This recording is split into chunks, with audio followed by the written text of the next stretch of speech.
ঝর্ণার কিচেন। আজকের রেসিপি করে দেখাবো।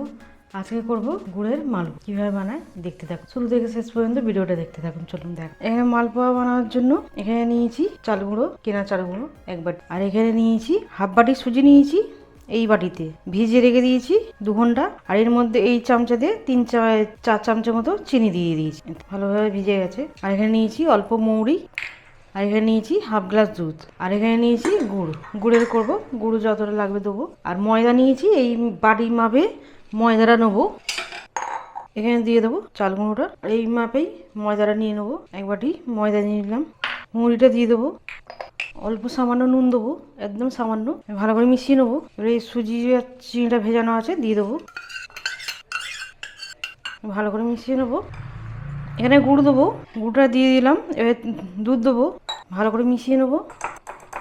এবার ভালো করে মিশিয়ে নিয়েছি, পুরো হাফ গ্লাস দুধটা দিয়ে দিয়েছি, লেগে গেছে দুধটা। এটা এবারে ঢাকা দিয়ে 1 ঘন্টা মতো রাখবো রেস্টে, 1 ঘন্টা রাখবো। এখানে সাদা তেল বসিয়েছি, গরম করতে দিয়ে দিয়েছি। আর এখানে আমার 1 ঘন্টা রেস্টে রাখা হয়ে গেছে। এখানে খাবার সোডা নিয়েছি, 1 চামচে খাবার সোডা দিয়ে দেবো, এই চামচের ছোট্ট চামচের দাম। ভালো করে মিশিয়ে নেবো।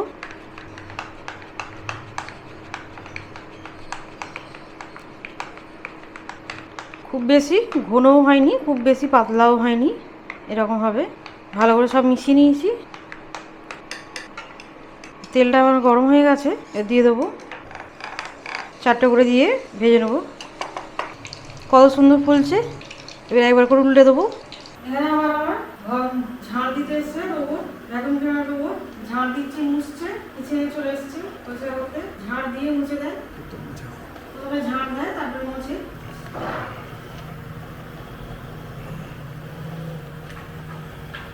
এখানে দিয়ে দেবো,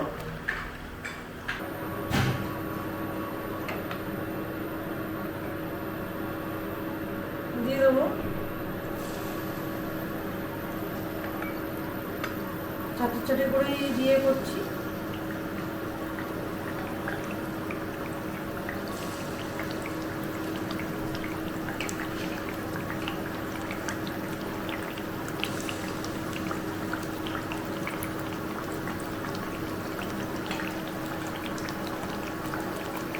আর এটা খেতে খুবই ভালো লাগে, অবশ্যই ট্রাই করবেন। রোদের গরম সময় পছন্দ করবে এই গুড়ের মালপোয়া।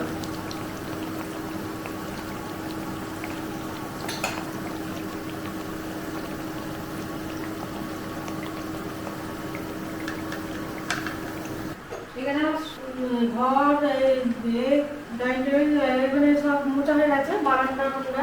এখানে কিচেনে ঢুকেছে, মুছছে, ঝাড় দেওয়া হয়ে গেছে, মুছছে। আর একটু গোল্ডেন কালার করে ভেজে নেবো। এখানে সব ভাজা হয়ে গেছে, এটা হলেই হয়ে যাবে। সবগুলো একদম রেডি হয়ে গেল,